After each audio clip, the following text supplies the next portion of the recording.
derechos corporativos y patrimoniales en las sociedades mercantiles a la luz de lo que establece la Ley General de Sociedades Mercantiles, normativa que regula la constitución, funcionamiento y operatividad de las sociedades de tipo mercantil en México, así como su extinción y liquidación.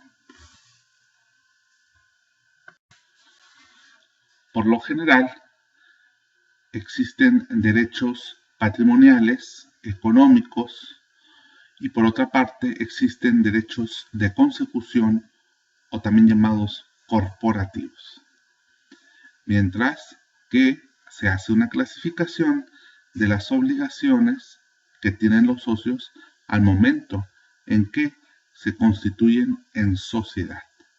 Estas obligaciones pueden representar una cuestión económica o una cuestión de lealtad o subordinar la voluntad o su voluntad a la de las mayorías, así como la obligación de soportar las pérdidas. Los derechos corporativos también suelen llamarse derechos de consecución o derechos políticos. Su característica principal es que no percibe una cuestión económica, sino es un derecho que tienen los socios o accionistas de involucrarse en la vida orgánica de la sociedad, es decir, decidir cuestiones relacionadas con el funcionamiento y organización de la empresa, y son derechos que están vinculados propiamente con el tipo de acciones que tienen o adquieren los socios, y que por lo tanto van a tener un conjunto de derechos y obligaciones relacionadas con su estatus o su calidad de accionista. Los derechos de consecución corporativos o también llamados políticos tienen que ver con el derecho a votar en las asambleas y por lo tanto tienen derecho a decidir o a deliberar dentro de ellas.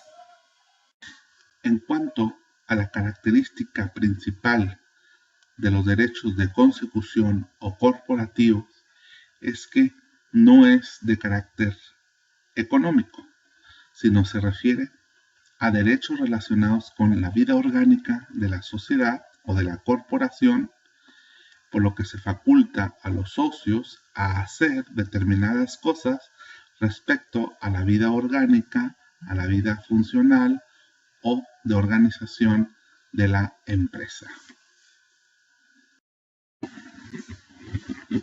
Los principales derechos corporativos o patrimoniales de una sociedad mercantil tienen que ver con los órganos que la representan.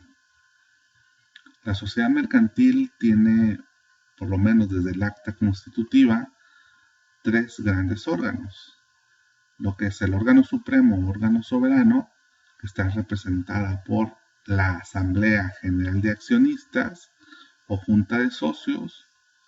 Es un órgano transitorio, puesto que no siempre se encuentra presente, ya que este solo se instala al momento en que se constituye la sociedad o bien al momento en que se convoca a una asamblea ordinaria o extraordinaria para tomar decisiones respecto a la empresa. Por debajo del órgano supremo u órgano soberano se encuentran dos órganos. Estos sí son permanentes, siempre se encuentran y deberán de estar funcionando dentro de la corporación o dentro de la sociedad mercantil. El más importante es el órgano de administración, que dependiendo de la magnitud o el tamaño de la sociedad será o recaerá en una sola persona. Si recae en una sola persona se llama administrador único. Si recae en varias personas se constituye un consejo, que es un órgano colegiado, que, como su nombre lo dice, administra y representa jurídicamente hablando a la sociedad mercantil. Y por otra parte, un órgano de vigilancia, que es igual, si recae en una sola persona, se llamará comisario, y si recae en dos o más personas, se instala un consejo de vigilancia. Por debajo de estos dos órganos se podrán encontrar muchos departamentos o jefaturas que no necesariamente tienen que aparecer al momento en que constituimos la sociedad en el acta constitutiva, sino aparecen en los manuales de funcionamiento o en los manuales de operatividad de la propia corporación o sociedad mercantil. Como un derecho valioso que tienen los socios es ocupar cada uno de los cargos si así lo desean. Los socios entonces elegirán de entre los propios socios quién ocupará el órgano de administración, el órgano de vigilancia. Aunque en el órgano de vigilancia se sugiere que no sea uno de los mismos socios que ocupen esos cargos, sino que sean otras personas que ocupen el órgano de vigilancia. Por lo general se estila que el socio que tiene más acciones o que por lo menos ha adquirido mayor número de acciones, pues ocupa el órgano de administración, aunque este se puede ir rotando, se puede ir cambiando conforme lo establezcan los socios en los estatutos sociales. Los derechos más usuales, derechos de consecución o corporativos, suelen empezar con el derecho a voto, el derecho a asistencia y deliberación en las asambleas, el derecho a integrar los órganos societarios, como hace rato lo comentamos, el derecho a la información, el derecho a la fiscalización y control, el derecho de retiro y el derecho de impugnación de las decisiones sociales o societarias. Estos son los principales derechos relacionados con la vida corporativa u orgánica de una sociedad. Por lo general, el derecho de consecución o corporativo más importante es el derecho de voto, porque de este derecho dimanan muchos otros derechos relacionados con la vida orgánica o corporativa de la empresa o de la sociedad. Se dice que el derecho de voto es la facultad que se tiene para contribuir a la formación de una voluntad colectiva mediante la manifestación de una voluntad individual o nuestra propia voluntad manifiesta en un acto protocolario o formal, como puede ser las asambleas. Muchas veces nos preguntamos cómo se ejerce este derecho, cuántos votos tengo yo como accionista y cómo los ejerzo. La realidad es de que la ley no es muy clara en el sentido de cómo vamos a ejercer el derecho a voto. Lo único que se sabe es que el voto está vinculado con las acciones o con el número de acciones o el tipo de acciones que ostente el accionista. Luego entonces, como disposiciones aplicables al término o al derecho de voto, encontramos el 112 y el 113 que nos establece que por lo menos cada acción equivale a un voto, siempre y cuando estemos hablando de acciones ordinarias o comunes. Entonces, en una sociedad por acciones, vas a tener un número determinado de votos en razón al número o a la clase de acciones que ostentes o hayas suscrito al momento en que te hayas constituido accionista o socio de una sociedad anónima. Cuando tenemos acciones y por lo tanto tenemos el derecho de votar en las asambleas, de este derecho dimanan otros derechos, tales como deliberar. o discutir en las asambleas o juntas de socios. Tengo el derecho de participar en la redacción del orden del día que se debe de llevar a cabo en las asambleas. Tengo el derecho de ser representado en la junta o en las asambleas de socios cuando no pueda yo acudir de forma personal. Tengo el derecho de votar para nombrar a quienes van a ocupar el órgano de administración. Tengo el derecho de votar respecto a quién va a ocupar el órgano de vigilancia. Tengo el derecho para aprobar o reprobar a partir de mi voto respecto del estado financiero o informe respecto al estado que guarda financieramente hablando la empresa cuando así lo hace saber el administrador en las asambleas. Tengo el derecho de votar para aprobar o reprobar la gestión del propio administrador. Y en todo caso tengo el derecho de votar en las asambleas extraordinarias para modificar los estatutos sociales de la empresa o de la sociedad.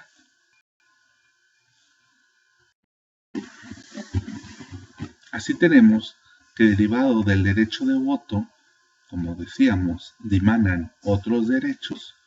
Uno de los más importantes es que se me convoque a una asamblea o a las asambleas de accionistas, que podrán ser de diferentes tipos. En la asamblea de accionistas, ya sea general, ordinaria o extraordinaria, se considera que es la máxima autoridad, puesto que en ella se encuentran reunidos todos los accionistas o todos los socios. Por tanto, es el órgano que acuerda la constitución de la sociedad, además acuerda y ratifica todos aquellos actos u operación de la misma. Sus resoluciones deberán ser cumplidas por todas las personas que se encuentran sometidas a ella. Por lo tanto, la Asamblea General de Accionistas es la máxima autoridad dentro de una sociedad. Se dice que es transitoria porque no siempre está constituida. Simplemente se reúnen cuando son convocados para tomar decisiones o para decidir cuestiones de importancia para el funcionamiento de la sociedad o de la empresa. En la sociedad anónima existen asambleas de diferentes tipos, según sea la magnitud o tamaño, o también según sea la especialización que ésta tenga. Por lo general, la ley establece que hay asamblea general constitutiva, que viene siendo la asamblea que crea a la sociedad, asambleas generales ordinarias y extraordinarias y las asambleas especiales.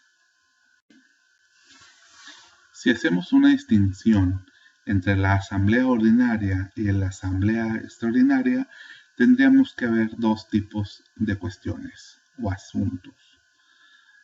Una cuestión que tiene que ver con los asuntos que se van a tratar y otra cuestión que tiene que ver con el quórum, esto es, el número de personas o el número de socios que tendrán que estar reunidos para efecto de que se lleve a cabo dicha asamblea.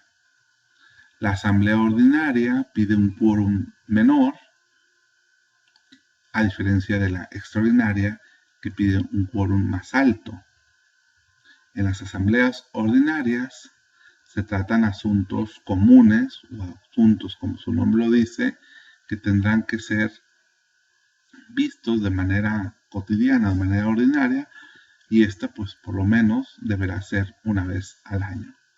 Cuestiones ordinarias tienen que ver con el nombramiento del administrador o el nombramiento del órgano de vigilancia, el informe que deberá rendir el órgano de administración respecto al estado que guarda la empresa, o el balance que tiene la empresa, financieramente hablando.